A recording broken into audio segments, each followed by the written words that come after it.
তো এখানে হোয়াইট বোর্ডে আমরা ক্রস গুণ হিসেবে লিখি এ এবং B,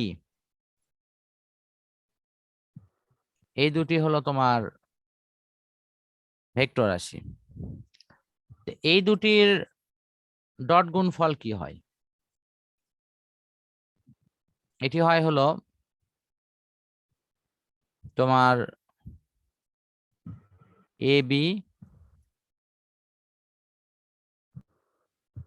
B cos theta.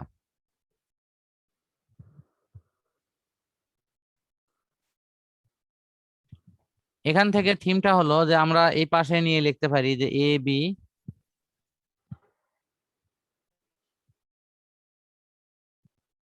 A B cos theta is equal to A dot B, vector চিহ্ন যথারীতি। তাহলে শুধু কস থিটা সমান কি হবে? বা আমি যদি থিটা সমান লিখি,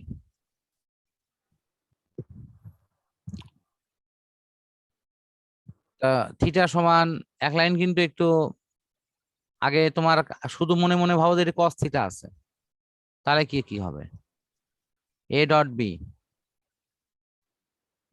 তার নিচে ভাগ হবে কি এ বি দ্বারা না? জি, এ বি দ্বারা ভাগ হবে। এই পাশে কসটাকে যদি এই পাশে পার করে দেওয়া হয় তাহলে কি এরকম কস ইনভার্স হয় না? এই যে কস ইনভার্স হয়, জি এটা কি বোঝো আসলে? সত্যি করে বলবা।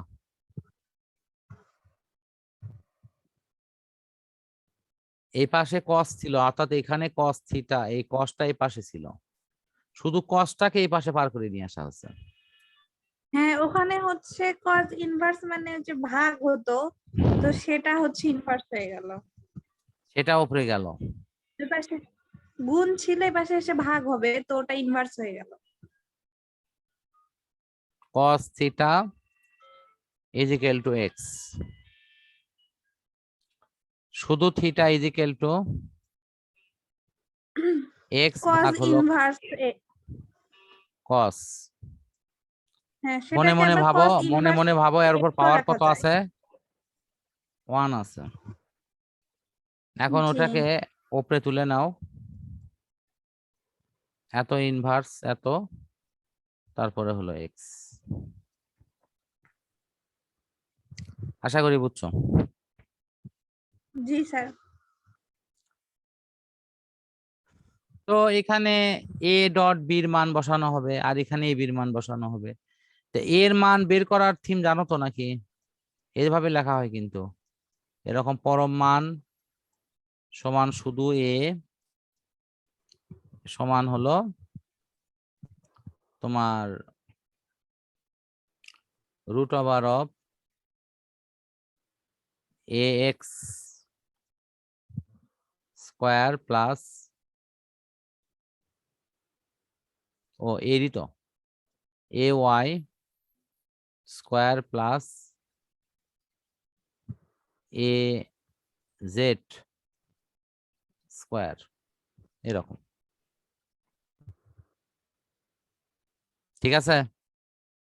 জি স্যার। তো এমনি নর্মালি যেটা করা হয়েছে তা হলো, যদি এর মান যদি এরকম হতো 2i minus 5j plus 3k, i দেখে তো বোঝো একক ভেক্টর। জি, জি স্যার। তাহলে টুর উপর কি রুট ওভার কত? টুর উপর হলো স্কোয়ার প্লাস -5 এর উপর হোল স্কোয়ার জি, প্লাস প্লাস 3 এর উপর হোল স্কয়ার। 3 এর উপর নর্মালি স্কোয়ার দিলেই হবে, মাইনাস হলো হোল স্কোয়ার দিতে, ফলাফল সব জি, জায়গাতেই প্লাসই হবে। তাহলে এখানে একবারে ক্যালকুলেশন 2 দুগুণে 4, 4 আর 5 5 25, 4 25 কত 29, 7 3 3 9, তো কত 38 না? জি, রুট ওভার 38, আশা করি এরকম ভাবে মান বের করা হতো। এখন শুধু মান বসে দেয় ক্যালকুলেশন। আর ইনভার্সের এখানে ভেতরে যে মানে আসুক সেই মানটাতে ক্যালকুলেটারের শিফট চাপে কজ লিখে মান বসাবা, রেজাল্ট এসে যাবে। কথা বুঝেছ? জি আমি স্যার। মনে করো শিফটে চাপ দিয়ে তুমি যখনই কজ লিখবা তখন দেখবা ক্যালকুলেটারের ডিসপ্লেতে এরকম ইনভার্স চিহ্ন আসবে। তারপরে এখানে যে মানটা আছে ধরুন দশমিক হয়তো 73 আছে, এটা লিখবা, লিখে সমান চাপবা। সমান চাপলে মনে করো আসলো 28.28 হয়তো 92 আসলো। তারপর তুমি করবা কি, ওই জায়গাতে দেখবো ফাংশনের ওখানে দেখবা এরকম এরকম করে চিহ্ন চিহ্ন দেওয়া আছে, এরকম একটা ঘর আছে, ওটাকে ডিগ্রির ঘর বলা হয়। ওটাতে চাপ দিলি তখন দেখবে যে এটা হয়তো 28 ডিগ্রি কত মিনিট কত সেকেন্ড হয়ে চলে যাবে। ক্যালকুলেটর থাকলে দেখো এরকম একটা ঘর আছে, মানে এরকম ফোঁটা ফোঁটা জি দেওয়া স্যার ময়ের আছে। মতো। জি জি জি। এবং এবং আমার সাথে তুমি এটা টেপো তো একটু, দেখো তো এরকম কত কত আসে। আচ্ছা আচ্ছা। জি স্যার, কি লিখবো? লেখো cos ইনভার্স 0.73 এরকম লেখো, এমনি একটা মান লেখো, লিখলে তো সমস্যা নেই। কষ্ট হলে ক্যালকুলেটরের হোক, তোমার তো আর হচ্ছে না, তুমি খালি টিপবা। না আমার হচ্ছে না, তো আমি ভাবলাম যে কোনো অ্যাকিউরেট কিছু লিখবো নাকি। না ওখানে তো cos মোটামুটি ইনভার্স cos ইনভার্স 0.73 .73 জি সমান সমান কত আছে? এরর আসছে স্যার। কত এরর? জি। এরর এরর এরর তো আসার কথা না। তুমি কি মানে শিফট চাপে ওইরকম করে চাপনি? না স্যার। ও তুমি এমনি খালি কত চাপছো সেটা বলো। হ্যাঁ হ্যাঁ। শিফট চাপ দাও, শিফট চাপে তারপর কজ লেখো। আচ্ছা ঠিক আছে, শিফট চেপে cos লিখলে হ্যাঁ cos ইনভার্স দেখো কজ ইনভার্স আছে কি ওখানে, সেটা দেখো। জি স্যার 0.73 হ্যাঁ দেখো তো কত আসে। 43.11 তাহলে যাই হোক, আচ্ছা তাহলে ওটাকে এখন ওটাকে আসা এটা চাপ দেওয়া হয় যায় ইনকে, জি ডিগ্রি চাপ। দিছি স্যার 43 ডিগ্রি, ডিগ্রি বলে না হ্যাঁ প্রথমটা মিনিট। ডিগ্রি, তারপরটা মিনিট, তারপরটা সেকেন্ড। আচ্ছা 43 ডিগ্রি 6 মিনিট 48 সেকেন্ড। হ্যাঁ ওটাই অ্যান্সার হবে। এখন বুঝতে পারছো কি? জি স্যার। আচ্ছা এখন তাহলে তুমি পুরো অঙ্কটা দেখো, আর মনে হয় আমার মনে হয় যে আর কোনো সমস্যা ইনশাল্লাহ হবে না। খুব ঠান্ডা মাথায় দেখুন, দরকার হলে 1 গ্লাস পানি খেয়ে আরো ঠান্ডা হও। খুবই সহজ অঙ্ক এবং খুব মজার অঙ্ক কিন্তু এগুলো, মানে আমার খুব ভালো লাগে এই অঙ্কগুলো, এবং এগুলো অঙ্ক পরীক্ষায় কিন্তু আসে, এটাও বলতেছি। দেখো তাহলে আমি 63 নাম্বারটা আগে নিজের মতো করে দেখি স্যার। না আমি আমি আমি একবার একটু দেখে দিই। এই যে আচ্ছা এখানে আচ্ছা। ডাইরেক্ট যেটা লেখা আছে না, তুমি এটা লিখবা না, তুমি লিখবা হলো এ ডট বি সমান এ বি কস থিটা। এটা হলো কি লিখবা, ক্রস গুণনের সূত্র থেকে লিখবা, লিখতে পারবা না? জি স্যার। লেখার পর তারপর তুমি এটা লিখবা, ওকে? এটা লিখে ওকে। তারপরে তুমি লিখবা হলো এই জিনিসটা, এই যে দেওয়া আছে, এটা কি লিখবা, উদ্দীপক থেকে পাই এর মান কত, বির মান কত।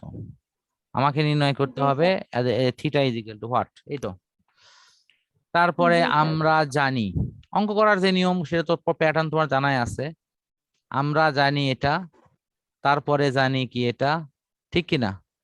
এখন দেখো এই যে এর জি মান স্যার। বসানো হয়েছে, বির মান বসানো হয়েছে। এখানকার গুণের নিয়মটা হলো আই এর সাথে আই গুণ, জে এর সাথে জে গুণ, কে এর সাথে কে গুণ। ক্লিয়ার? জি। দেখো এখানে আই আই জি আই এর স্যার। সাথে আই গুণ আছে, জে এর সাথে জে গুণ আছে, কে এর সাথে কে গুণ আছে। এখানে নিয়মটা হলো যে ডট গুণনের I I, J J, K K সব জায়গার ফলাফল 1। এখন যদি বলো স্যার কেন 1 হলো, কারণ হলো এখানে হয় হলো cos 0 ডিগ্রি, এখানে আই আই cos 0 ডিগ্রি হবে। কেন 0 ডিগ্রি? কারণ আই এর জি সাথে আই এর কোণ 0 ডিগ্রি, জে এর সাথে জে এর কোণ 0 ডিগ্রি, কে এর সাথে কে এর কোণ 0 ডিগ্রি। এটা একটু বাস্তবতায় বলা দরকার। যেমন ধরো এক্স অক্ষের দিকে আই, আবার আরেকটা মানও নেওয়া হয়েছে এক্স অক্ষের দিকেই নেওয়া হয়েছে, তাহলে এই দুটোর মধ্যে কোনো কোণ থাকবে? না। তাহলে দুটোর কোণ কত? 0 ডিগ্রি। তা আমি তো ডট গুণ জি মানে কি কজ নেব না? ডট গুণ মানে কি কজ না? দেখো তো। জি জি জি তাহলে কজ 0 এর মান কত? 1। 1। এই কারণের জন্য এই জায়গাতে 1 লেখা আছে। এই যে দেখো এখানে এটার ফলাফল 1, এর ফলাফল 1, এর ফলাফল 1। ক্লিয়ার কি? জি স্যার। তো এই মানে আমি প্রথম নতুন অবস্থায় এটা বুঝাই দিচ্ছি, পরে তো আর লাগতেছে না। এরকম দেখলি তুমি বুঝবা যে তাহলে 8 এর মান 8ই থাকিচ্ছে, 3 এর মান 3ই থাকিচ্ছে, 3 এখানে হলো 15 15ই থাকিচ্ছে, মাইনাস এর মাইনাস, প্লাস এর প্লাস, এখানে যোগ বিয়োগ হয়ে কত হলো? -4।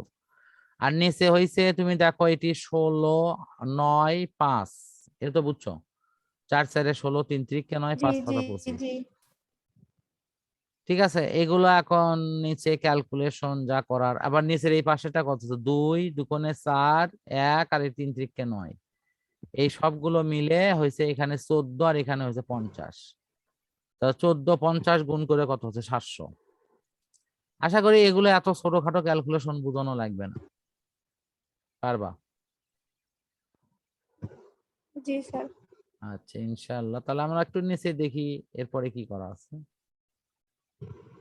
এই যে নিচে দেখো, এই যে এখানে যে ক্যালকুলেটটা আসলো, এই যে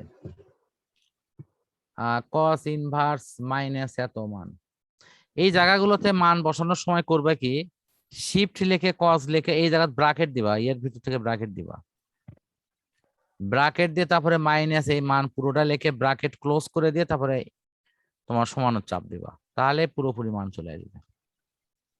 বুঝছো? জি স্যার। সমানের চাপ দিয়ে পরে তুমি ওই ডিগ্রির চাপ দিলে কিন্তু তোমার ওই যে এই যে তোমার কি বলা হয়, তুমি চাইলে কিন্তু এখানে যেটা আসবে দশমিক আকারে আসবে না, সেটা পুরোটা লেখেও কিন্তু এখানে এইরকম আছে 98.7 ডিগ্রি। এখানে কিন্তু ডিগ্রি মিনিট আলাদা করা হয়নি, ভালো করে বলবো। এখানে প্রথমে যেটা সরাসরি মান আছে সেটা কিন্তু ডাইরেক্ট তুমি লিখতে পারো ইচ্ছা করলে। জি। পুরো অঙ্ক বুঝছো কি না? আমি স্যার আরেকবার নিজের মতো দেখি। হ্যাঁ অবশ্যই, সে সুযোগ আমি তোমাকে অবশ্যই দিচ্ছি, কিন্তু আমি আপাতত যতটুকু বুঝাইছি তাতে কোনো প্রবলেম আছে কিনা। না স্যার। তাহলে তুমি নিজের মতো করে দেখো, দেখার পরে তোমার ফাইনাল মতামতটা দাও।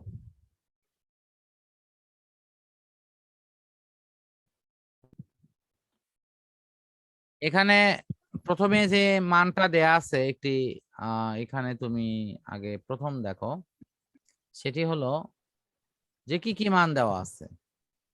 আমরা দেখতেছি যে এর মান দেওয়া আছে এত, বির মান দেওয়া আছে এত। তো যথারীতি এই মানগুলো এখানে লেখা আছে। এই জায়গাতে একটা জি জিনিস দেখো, যে আমরা জানি এ ডট বি সমান A B x x, A B Y Y, A B Z Z. এখন তোমার কাছে এটি মনে হতে পারে যে স্যার এখানে আবার এরকম করে করা আছে। না, আমি যেটি বোঝাতে চাচ্ছি যে এখানে লেখা আছে যে এই এ ডট বি, এটার মধ্যবর্তী কোণ যদি 90 ডিগ্রি হয় তাহলে এর গুণফলটা 0 হবে। এটা কিন্তু একটা নিয়ম, এটা কিন্তু বইয়ের নিয়ম। তুমি চাইলে এই নিয়মটা ফলো করেও করতে পারো। তুমি যদি মনে করো যে না আমার অঙ্কটা ঠিক হলো কিনা, আমি সেটা এই নিয়ম ধরেই লিখবো যে এই যে এখানে যেভাবে করা আছে, সেটা তো তোমার অঙ্ক হবে, কোনো সমস্যা নেই। আমি আবার রিপিট বলতেছি যে এ ডট বি, এটার ফলাফল কিন্তু এইভাবেও লেখা যায় যেটা এখানে আছে, অর্থাৎ এই যে A B x x, A B Y Y, A B Z Z. অথবা তুমি চাইলে যে স্যার আমি যেটা শিখছি সেটাতেই করব, সেটাও তুমি করতে পারো। অর্থাৎ এ বি কস থিটা, এখানে এই থিটার মান তুমি যদি 90 ডিগ্রি প্রুভ করতে পারো তাহলে তোমার কিন্তু অঙ্কটা হয়ে গেল। তা আমার কথা হলো তুমি যেহেতু শিখতেছো, শিক্ষানবিশ হিসেবে তোমার সবগুলো নিয়মই জানা থাকা দরকার। দেন তুমি পরে ডিসিশন নিবা যে তোমার কাছে কোনটা সহজ কোনটা কঠিন লাগে। আমার বিশ্বাস একটাও কঠিন লাগবে না, তুমি এগুলো ফ্লেক্সিবল, অর্থাৎ তোমার নিজের ইচ্ছা মতো যে কোনো ভাবেই অঙ্ক করে নিতে পারবা। আশা করি আমি জি যা স্যার। বলছি বুঝতে পারছো। তাহলে আমরা এই জি সূত্রগুলোর একটু ব্যবহার দেখি এটি কিভাবে করা আছে, তারপরে আমরা পরের অপশনটা নিয়ে কথা বলবো। তো সেক্ষেত্রে তোমার এখানে যেটা আছে দেখো এ ডট বি, তাহলে এ ডট বি মানে হলো এ ডট বি মানে কি, এই যে আই এর সাথে আই গুণ, দেখো আই এর সাথে আই গুণই আছে কিন্তু মিলায় নাও। ঠিক তেমনই যে এর জি সাথে যে গুণ, 3 7 21, এই যে কে এর সাথে কে গুণ, 3 2 6, তুমি এখানে মিলায় দেখো তাই লেখা আছে 15 21 তারপর 6, দুটাকে গুণ করে এ করে দেখলে এটা 0 হয়। তাহলে একটা প্রমাণ কিন্তু তুমি পেয়ে গেলে যে এ ডট বি সমান 0 হয়। এখন তুমি চাচ্ছ যে আমি আসলেই ঠিক করলাম কিনা এটা একটু প্রুফ করে দেখি, যেটা আমি তুমি একটু আগে যে যেটা তো তোমাকে দেখালাম। তো সেটিতে তুমি কিভাবে করবা, এই যে এ এ ডট বি সমান কি এ বি কস থিটা, তাহলে কস থিটা সমান কি এই যে এ ডট বি ভাগ এ জি বি, স্যার। লেখা যায় না? তো একটু জি আগে বের হলো কি এ ডট বি সমান কি বের হয়েছে 0 বের হয়েছে না? জি তাহলে স্যার। কস কস থিটা সমান 0 মানে কি কস 90 ডিগ্রি, তার মানে থিটা সমান কত 90 ডিগ্রি। 90 ডিগ্রি। তাহলে তোমার 90 ডিগ্রি প্রমাণ হলি তো তাহলে এটি পরস্পর লম্ব হবে। লম্ব। জি স্যার। মানে এই নিয়মটা হলো আগের নিয়মের শর্টকাট। এই যে আগের নিয়মটা তুমি ধরে যদি করো একটু অঙ্কটা বড় হবে, বাট অঙ্ক কিন্তু হবে, কোনো সমস্যা নেই। আর এটা হলো ওই নিয়মেরই একটু শর্টকাট। কাজে আমাকে দুটোই শেখা উচিত, আশা করি বুঝতে পারছো। জি আচ্ছা আজকে জি লাস্ট স্যার, অঙ্ক, বুঝতে পারছি। আজকে লাস্ট অঙ্ক এই নিয়মেরই, এটি লাস্ট অঙ্ক, সেটি হলো 65 নম্বর।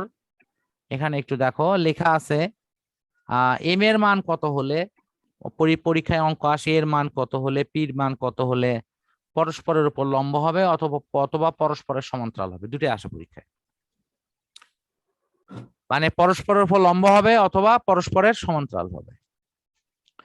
তো জি সমান্তরাল অঙ্ক তোমাকে পরে শিখাবো হয়নি, এখন লম্বটা শেখো। লম্বর অঙ্ক শেখার অর্থ হচ্ছে একটু আগে কিন্তু এটি আগে শেখা হলো। দেখো পরস্পর উপর লম্ব হলে কি হয় দেখো তো, এ ডট গুণ এ ডট বি এর মান কি হয় 0 হয় না, তাই লেখা আছে না এই পাশে দেখো তো 64 জি নম্বরে। স্যার। তাহলে এখানেও জি এ জি ডট বি সমান কি 0 হবে না? জি তাহলে আমরা এখানে অনায়াসই বলতে পারি যে এ এবং বি যদি পরস্পর উপর লম্ব হয় তাহলে এ ডট বি সমান 0 হবে। তাহলে এ ডট বি মানে কি, জি স্যার। এখন এই দুটোর মধ্যে ডট গুণ, এই দুটো ডট গুণের অর্থ কি, ডট গুণের অর্থ হচ্ছে তোমার আই এর সাথে আই গুণ, জে এর সাথে জে গুণ, আর কে এর সাথে কে গুণ। দেখো তাই করা আছে না, এখানে আই এর সাথে আই গুণ, জে এর সাথে জে গুণ, কে এর সাথে কে গুণ। এখানে সেখানে সমস্ত কিছু বসে ফলাফল কত 0। সেখান থেকে এম এর মান বের করা হচ্ছে, এম এর মান পাওয়া গেছে 22। তাহলে আমরা লিখতে পারি এম এর মান যদি আমি 22 বসাই তাহলে পরস্পরের উপর কি হবে লম্ব হবে। খুব কঠিন? না স্যার। তো ঠিক আছে, আজকে তাহলে তোমাদের এই একই নিয়মের অধীনে আশা করি এই যে 3টি অঙ্ক শেখানো হলো, এই 3টি অঙ্ক বাসায় বহুবার প্র্যাকটিস করবা। যতবার প্র্যাকটিস করলে এটি আয়ত্ত হবে ততবারই করবা, করে একটু পাঠিয়ে দিবা। আর নেক্সট দিনে যথারীতি যে সময় যুক্ত হওয়া সেটি হওয়া।